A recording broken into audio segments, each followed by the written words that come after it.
ಗಿರಿಜಾ ಕಲ್ಯಾಣೋತ್ಸವವನ್ನ ಮಾಡುವಂಥ ಸಂದರ್ಭದಲ್ಲಿ ನೀವು ಒಂದು ವಿಷಯವನ್ನ ಹೇಳಿದ್ರಿ ಗುರುಜಿ, ವಿಷ್ಣುವಿಗೆ ಮದುವೆ ಆಗೋದಿಲ್ಲ ಅಂತ ಹೇಳಿ.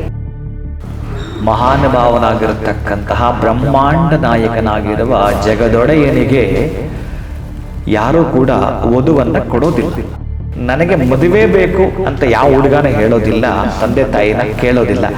ಆ ಮದುವೆ ವಯಸ್ಕನಾದಾಗ ತಂದೆ ತಾಯಿಗಳ ಅರ್ಥ ಮಾಡಿಕೊಂಡು ಬಹುಶಃ ವಧುವನ್ನು ಹುಡುಕಾಟ ಮಾಡಿ ಮದುವೆ ಮಾಡ್ತಾರೆ.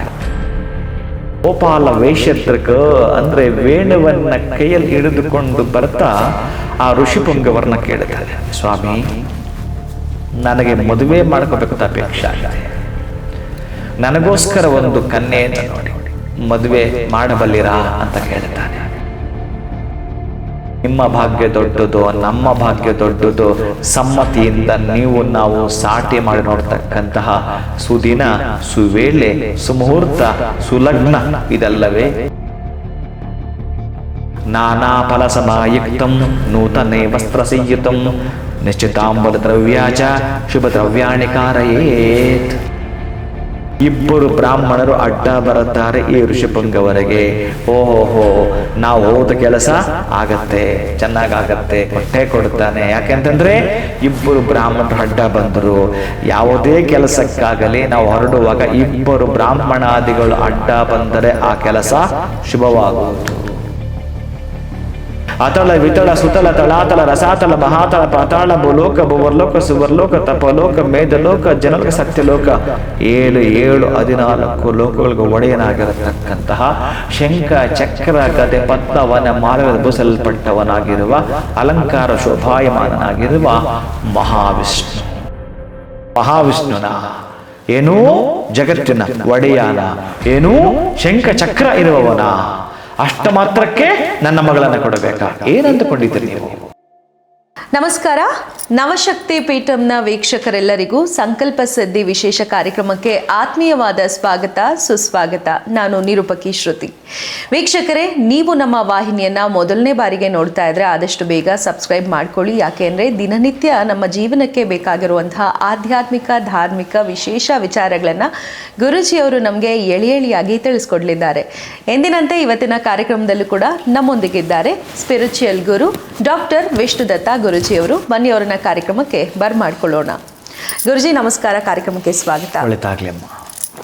ಗುರುಜಿ, ಬ್ರಹ್ಮ ವಿಷ್ಣು ಮಹೇಶ್ವರ ಅಂತ ಹೇಳಿ ನಾವು ಕರಿತೇವೆ, ಸೃಷ್ಟಿ ಸ್ಥಿತಿ ಲಯ. ಸೊ ಹೀಗೆ ನಾವು ನೋಡೋದಾದರೆ ಸಾಕಷ್ಟು ಅವತಾರಗಳನ್ನು ಎತ್ತಿದಂಥವರಲ್ಲಿ ವಿಷ್ಣುವಿಗೆ ಸಲ್ಲತ್ತೆ ಆ ಒಂದು ಕ್ರೆಡಿಟ್.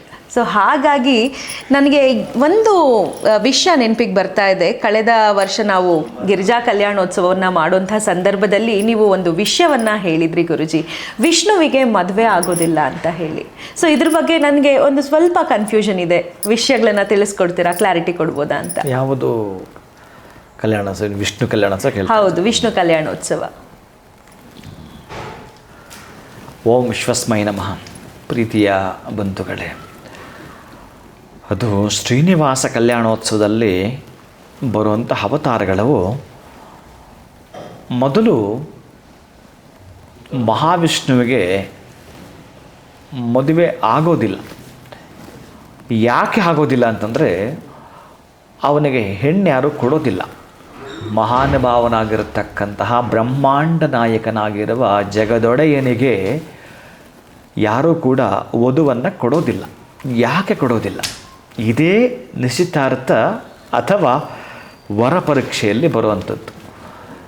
ಇದೊಂದು ಅತ್ಯಂತ ಅದ್ಭುತವಾಗಿರುವಂಥದ್ದು. ಪ್ರತಿಯೊಬ್ಬರೂ ಕೂಡ ಈ ಒಂದು ಕಲ್ಯಾಣೋತ್ಸವದ ವಿಧಿವಿಧಾನಗಳನ್ನು ಪೂರ್ಣವಾಗಿ ನೀವು ಎಲ್ಲೂ ಕೂಡ ಸ್ಕಿಪ್ ಮಾಡಿದ್ರೆ ಅರ್ಥ ಆಗಲಿಕ್ಕೆ ಸಾಧ್ಯವಿಲ್ಲ. ಬಹುಶಃ ಕಲ್ಯಾಣೋತ್ಸವ ಏನಾದರೂ ನಾವು ನೋಡಿದರೆ ಅಥವಾ ಮಾಡಿಸಿದರೆ ಕೇಳಿಸಿಕೊಂಡ್ರೆ ತ್ರಿಜನ್ಮಭಿಹಿ ನಮ್ಮ 3 ಜನ್ಮಗಳ ದೋಷ ಹೋಗುವುದು. ಹಾಗೆಯೇ ನಾವು 3 ಜನ್ಮಗಳಲ್ಲಿ ಮಾಡಿರ್ತಕ್ಕಂತಹ ಪಾಪದ ರಾಶಿಯನ್ನು ನೀವೊಂದು ಫ್ರಿಡ್ಜಿಂದ ತೆಗೆದ ಕೂಡಲೇ ಬೆಂಕಿಗಿಟ್ಟರೆ ಹೆಂಗೆ ಕರಗಿ ಬಿಡುತ್ತೋ ಆ ಒಂದು ಬೆಣ್ಣೆ ಹಾಗೆ ಕರಗೋಗ್ತದಂತೆ ಕಷ್ಟಗಳೆಲ್ಲವೂ ಕೂಡ. ಹಾಗಿರುವಂಥದ್ದು ಇನ್ನು ಮಹಾವಿಷ್ಣುವಿಗೆ ಸಂಬಂಧಪಡುವಂಥ ಅವತಾರಗಳು ಹೇಗೆ ಅಂತಂದರೆ, ನನಗೆ ಮದುವೆ ಬೇಕು ಅಂತ ಯಾವ ಹುಡುಗನೂ ಹೇಳೋದಿಲ್ಲ, ತಂದೆ ತಾಯಿನ ಕೇಳೋದಿಲ್ಲ. ಆ ಮದುವೆ ವಯಸ್ಕನಾದಾಗ ತಂದೆ ತಾಯಿಗಳ ಅರ್ಥ ಮಾಡಿಕೊಂಡು ಬಹುಶಃ ವಧುವನ್ನು ಹುಡುಕಾಟ ಮಾಡಿ ಮದುವೆ ಮಾಡ್ತಾರೆ. ಆದರೆ ಇಲ್ಲಿ ವಿಭಿನ್ನ. ಮಹಾವಿಷ್ಣುವೇ ಯಾವ ರೀತಿಯಾಗಿ ಬರ್ತಾನಂತಂದರೆ ಗೋಪಾಲ ವೇಷಧಾರಿಯಾಗಿ ಬರ್ತಾನೆ. ಒಂದು ಕಡೆ ಅತ್ರಿ, ಭೃಗ, ವಸಿಷ್ಠ, ಜಮದಗ್ನಿ ಈ 4 ಋಷಿಗಳು ಒಂದು ಕಡೆ ಕುಳಿತುಕೊಂಡು ಜಪವನ್ನು ಮಾಡಲಿಕ್ಕೆ, ತಪಸ್ಸನ್ನು ಮಾಡಲಿಕ್ಕೆ ಹೋಗ್ತಿರ್ತಾರೆ.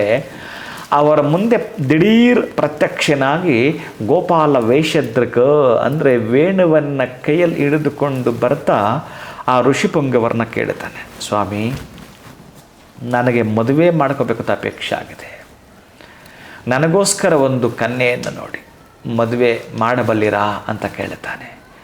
ಅಂದರೆ ಈ ಋಷಿಗಳು ಈತ ಯಾರಿರಬೇಕು, ನಮ್ಮನ್ನು ಯಾಕೆ ಕೇಳ್ತಿದ್ದಾನೆ ಈತ ಅಂತ ಹೇಳಿ ಒಮ್ಮೆ ಇವರ ಒಂದು ದಿವ್ಯ ದೃಷ್ಟಿಯಿಂದ ನೋಡಿದಾಗ ಬಹುಶಃ ಪೂರ್ಣವಾಗಿ ಈ 4 ಜನ ಋಷಿಗಳು ದೃಷ್ಟಿಯನ್ನು ಮುಚ್ಚಿ ಈ ಸೃಷ್ಟಿಯನ್ನು ನೋಡಿದಾಗ ಅವರ ಸಮ್ಮುಷ್ಟಿಗೆ ಗೋಚರ ಆಗಿದ್ದು, ಓಹೋಹೋ ಈತ ಯಾರೂ ಅಲ್ಲ, ಮಹಾನುಭಾವನೆ ವೇಷಧಾರಿಯಾಗಿ ಬಂದು ನಮ್ಮನ್ನು ಕೇಳುತ್ತಿದ್ದಾನೆ ಅಂತ ಹೇಳಿ ಆತನಿಗೆ ಹೇಳ್ತಾರೆ, ಸ್ವಾಮಿ ನಾವೇನಾದರೂ 10-15 ವರ್ಷಗಳ ಕಾಲ ತಪಸ್ಸು ಮಾಡಿದರೆ ಎಷ್ಟು ಪುಣ್ಯವನ್ನು ಪಡ್ಕೊಳ್ತೀವೋ ಅದರ 10ರಷ್ಟು ಪುಣ್ಯ ನಮಗೆ ತಪಸ್ಸು ಮಾಡೋ ಮುನ್ನವೇ ಸಿಕ್ಕಿತು ಅಂತೇಳಿ ಖುಷಿಯಿಂದ ಆ ಒಂದು ವೇಷಧಾರಿಯಾಗಿ ಬಂದಿರುವ ಮಹಾವಿಷ್ಣುವಿಗೆ ಮಾತನ್ನು ಕೊಡ್ತಾರೆ. ಸ್ವಾಮಿ ನಾವು ನೋಡಿ ಮಾಡ್ತೇವೆ, ಅದರಲ್ಲೂ ನಿಮ್ಮ ಭಾಗ್ಯ ದೊಡ್ಡದು, ನಮ್ಮ ಭಾಗ್ಯ ದೊಡ್ಡದು, ಸಮ್ಮತಿಯಿಂದ ನಾವು ಸಾಟಿ ಮಾಡಿ ನೋಡ್ತಕ್ಕಂತಹ ಸುದಿನ, ಸುವೇಳೆ, ಸುಮುಹೂರ್ತ, ಸುಲಗ್ನ ಇದೆಲ್ಲವೇ ನಮ್ಮ ಭಾಗ್ಯಕ್ಕೆ ಬಂದದ್ದು ಅಂತ ಹೇಳಿ ಖುಷಿಯನ್ನು ವ್ಯಕ್ತಪಡಿಸ್ತಾರೆ. ಆಗ ಮಾತು ಕೊಡ್ತಾರೆ, ಸ್ವಾಮಿ ಕನ್ಯೆಯನ್ನು ನೋಡಿ ಮದುವೆ ಮಾಡುವ ಜವಾಬ್ದಾರಿ ನಮ್ಮದು ಅಂತೇಳಿ ಮಾತು ಕೊಡ್ತಾರೆ. ಅಲ್ಲಿಂದ ಮಹಾವಿಷ್ಣು ಅಂತರ್ಗತನಾಗ್ತಾನೆ, ಅಂದರೆ ಮಾಯವಾಗ್ತಾನೆ. ಇದೀಗ ಋಷಿಗಳ ಸರತಿ ಏನು, ಮಾತು ಕೊಟ್ಟಾಗಿದೆ ಮಹಾವಿಷ್ಣುವಿಗೆ, ಇನ್ನು ಮದುವೆ ಮಾಡಬೇಕು. ಮದುವೆ ಮಾಡಬೇಕಾದ್ರೆ ಇವರು ಒಮ್ಮೆ 4 ಜನ ಮಾತಾಡಿಕೊಂಡು ಮತ್ತೊಮ್ಮೆ ಇವರ ದಿವ್ಯದೃಷ್ಟಿಯಿಂದ ನೋಡಿದಾಗ ಸಮುದ್ರರಾಜನ ಮಗಳಾಗಿರತಕ್ಕಂಥ ಮಹಾಲಕ್ಷ್ಮಿ ಕಾಣುತ್ತಾಳೆ. ಓಹೋಹೋ, ಸಮುದ್ರರಾಜನಿಗೆ ಒಬ್ಬ ಮಗಳಿದ್ದಾಳೆ, ಆಕೆ ಹೆಸರು ಮಹಾಲಕ್ಷ್ಮಿ.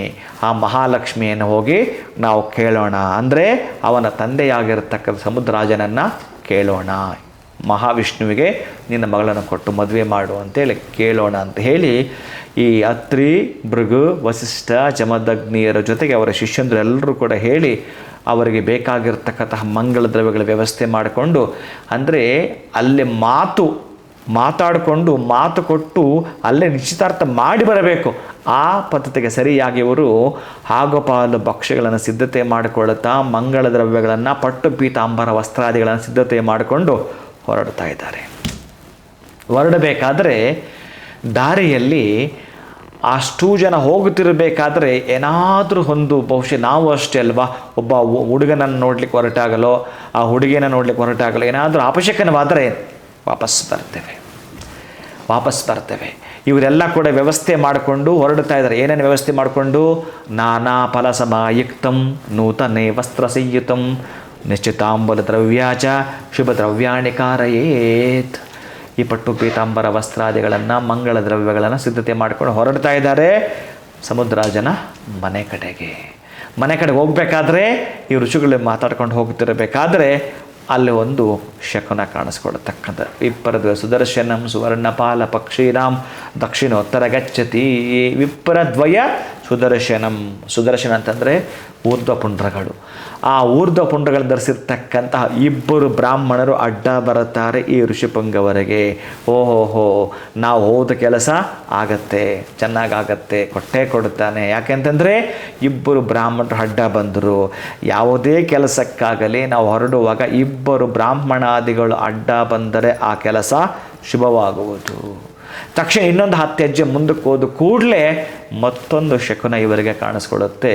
ಸುವರ್ಣ ಪಾಲಪಕ್ಷಿನ ದಕ್ಷಿಣೋತ್ತರ ಗಚ್ಚತಿ. ದಕ್ಷಿಣದಿಂದ ಉತ್ತರಕ್ಕೆ ಆಲಪಕ್ಷಿ ಅಂತ ಕರಿತೀವಿ. ಆ ಆಲಪಕ್ಷಿ ಹೋದಾಗ ಮತ್ತಷ್ಟು ಆನಂದ ಆಗುತ್ತೆ ಇವರಿಗೆ. ಆ ಋಷಿಗಳು, ಅವರ ಜೊತೆಗಿರತಕ್ಕಂಥ ಶಿಷ್ಯರು ಎಲ್ಲರೂ ಕೂಡ ಮಾತಾಡಿಕೊಳ್ಳುತ್ತಾರೆ.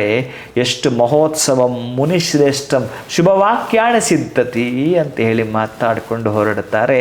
ವನಸು ಮೊದಲೆನ್ನ ಜೀವನ ವಿಕಸಿಸಿ ನವಿಲಿನಂತೆ ನಾಚುತ್ತಾ ಜನ್ಮ ಜನ್ಮದ ನೆಂಟನ್ನು ಗಂಟು ಹಾಕಲು ಪ್ರಭೆಯೊಳಗೆ ಕಾಯಲು ಕುಣಿಯಲು ಶರದೃತುವಂತೆ ನೂತನ ಜೀವನ ವಿನೂತನ ಶೈಲಿಯಲ್ಲಿ ಮಹಾನುಭಾವನದ ನಡೆಯುತ್ತೆ ಅಂತ ಹೇಳಿ ಮಾತಾಡಿಕೊಳ್ಳುತ್ತಾ ಶಿಷ್ಯರು ಗುರುಗಳು ಆಹ್ಲಾದ ಆನಂದದೊಂದಿಗೆ ಹೆಜ್ಜೆ ಮೇಲೆ ಹೆಜ್ಜೆ ಹಿಡಿತಾ ಸಮುದ್ರರಾಜ ಗೃಹಮಾವಿಶತ್ ಮಾತಾಡಿಕೊಳ್ಳುತ್ತಾ ಸಮುದ್ರರಾಜನ ಮನೆಗೆ ಬಂದರು. ಸಮುದ್ರರಾಜನ ಕದ ತಟ್ಟಿದ ಕೂಡಲೇ ಆ ಸಮುದ್ರರಾಜನೇ ಬಾಗಿಲನ್ನು ತೆಗಿತಾನೆ. ಆಗ ಆ ಋಷಿಪುಂಗವನ್ನು ವೆಲ್ಕಮ್ ಮಾಡ್ತಾನೆ. ಸ್ವಾಮಿ ಬನ್ನಿ ಬನ್ನಿ, ಯಾವತ್ತು ನಮ್ಮ ಮನೆ ಕಡೆ ಬಂದವರೇ ಎಲ್ಲ ಬಂದಿದ್ದೀರಿ, ಬಹಳ ಸಂತೋಷ ಆಗ್ತದೆ, ಬನ್ನಿ ಅಂತೇಳಿ ಆಸೀನೇ ರತ್ನ ಕಂಬಳಿಯನ್ನು ಹಾಕಿ ಕೂರಿಸ್ತಾನೆ. ಕೂರಿಸಿದ್ದಾದ್ಮೇಲೆ ಸಮುದ್ರರಾಜ ಅವ್ರಿಗೇನು ಬೇಕೋ ಎಲ್ಲ ಕೂಡ ಆತಿಥ್ಯವನ್ನು ಮಾಡ್ತಾನೆ. ನಮ್ಮ ಮನೆಗೆ ಯಾರಾದರೂ ಅತಿಥಿ ಬಂದರೆ ನಾವೇನು ಅತಿಥಿ ಸತ್ಕಾರ ಮಾಡ್ತೀವಿ, ಹಾಗೆಯೇ ಆ ಋಷಿಪುಂಗವರೆಗೂ ಕೂಡ ಅತಿಥಿ ಸತ್ಕಾರವನ್ನು ಮಾಡ್ತಾನೆ. ಕೈ ತೊಳೆಯಲಿಕ್ಕೆ ನೀರನ್ನು ಕೊಡತಕ್ಕಂತಹದ್ದು, ಕುಳಿತುಕೊಳ್ಳಲಿಕ್ಕೆ ಆಸನ ಕೊಡುವುದು, ಊಟ ಮಾಡಲಿಕ್ಕೆ ಅನ್ನ ಬಡಿಸುವುದು, ಬೆಳಗ್ಗಾಗಿ ದೀಪ, ವಿಶ್ರಾಂತಿಗೆ ಸ್ಥಳ ಇವೆಲ್ಲವೂ ಕೊಟ್ಟು ಆದ ಮೇಲೆ ಅವರು ವಿಶ್ರಾಂತಿ ಪಡೆದಿದ್ದ ಆದ ಮೇಲೆ ಈಗ ನಾವು ಅಷ್ಟೇ ಬಂದ ಕೂಡಲೇ ಕಾಫಿ ಟೀ ತಿಂಡಿ ಎಲ್ಲ ಕೊಟ್ಟಾದಮೇಲೆ ಏನು ಸಮಾಚಾರ, ಹೇಗಿದ್ದೀರಿ, ಚೆನ್ನಾಗಿದ್ದೀರ ಅಂತ ಕೇಳ್ತೀವಲ್ಲ, ಹಾಗೇನೇ ಸಮುದ್ರ ರಾಜ ಋಷಿಪುಂಗವರನ್ನ ಕೇಳ್ತಾನೆ. ಸ್ವಾಮಿ ಯಥಾ ಉದ್ಯೋಗ ಗಮನಂ, ಉದ್ಯೋಗ ಅಂತಂದ್ರೆ ಕೆಲಸ ಮಾತ್ರ ಅಲ್ಲ, ಏನನ್ನ ಮನಸ್ಸಲ್ಲಿಟ್ಕೊಂಡು ತಾವಿಲ್ಲಿಗೆ ಬಂದಿದ್ದೀರಿ, ತಾವು ದಯವಿಟ್ಟು ಹೇಳುವಂಥವರಾಗಿ ತಿಳಿಸುವಂಥವರಾಗಿ ಅಂತ ಕೇಳ್ತಾರೆ. ಆಗ ಋಷಿಪುಂಗವರು ಹೇಳುವಂಥದ್ದು, ಸ್ವಾಮಿ ಬ್ರಹ್ಮಾಂಡ ನಾಯಕ ಅಂದರೆ ಯಾರು ಅಂತ ಸಮುದ್ರರಾಜ ಮತ್ತು ಕೇಳುತ್ತಾನೆ. ಗೊತ್ತಿಲ್ಲದವನ ಕೇಳ್ತಾನವ. ಬ್ರಹ್ಮಾಂಡ ನಾಯಕ ಅಂತಂದರೆ ಅತಳ ವಿತಳ ಸುತಳ ತಳಾತಳ ರಸಾತಳ ಮಹಾತಳ ಪಾತಾಳ ಭೂಲೋಕ ಭುವರ್ಲೋಕ ಸುವರ್ಲೋಕ ತಪಲೋಕ ಮೇಧಲೋಕ ಜನಲೋಕ ಸತ್ಯಲೋಕ 14 ಲೋಕಗಳಿಗೆ ಒಡೆಯನಾಗಿರತಕ್ಕಂತಹ ಶಂಖ ಚಕ್ರ ಗದೆ ಪದ್ಮವನ ಮಾರ್ಗದ ಬೂಸಲ್ಪಟ್ಟವನಾಗಿರುವ ಅಲಂಕಾರ ಶೋಭಾಯಮಾನನಾಗಿರುವ ಮಹಾವಿಷ್ಣು. ಅಂತಹ ಮಹಾವಿಷ್ಣುವಿಗೆ ನಿನ್ನ ಮಗಳಾಗಿರತಕ್ಕಂಥ ಮಹಾಲಕ್ಷ್ಮಿಯನ್ನು ಕೊಟ್ಟು ಕನ್ಯಾದಾನವನ್ನು ಮಾಡಿಕೊಡುವಂಥ ಕೇಳಲಿಕ್ಕೆ ನಾವು ಬಂದಿದ್ದೇವೆ ಅಂತ ಋಷಿಪುಂಗವರಂತಾರೆ. ಇಷ್ಟೇ ಋಷಿಪುಂಗವರಂದದ್ದು. ಆಗ ಸಮುದ್ರರಾಜ ಆರ್ಭಟವನ್ನು ಮಾಡಿಬಿಟ್ಟ.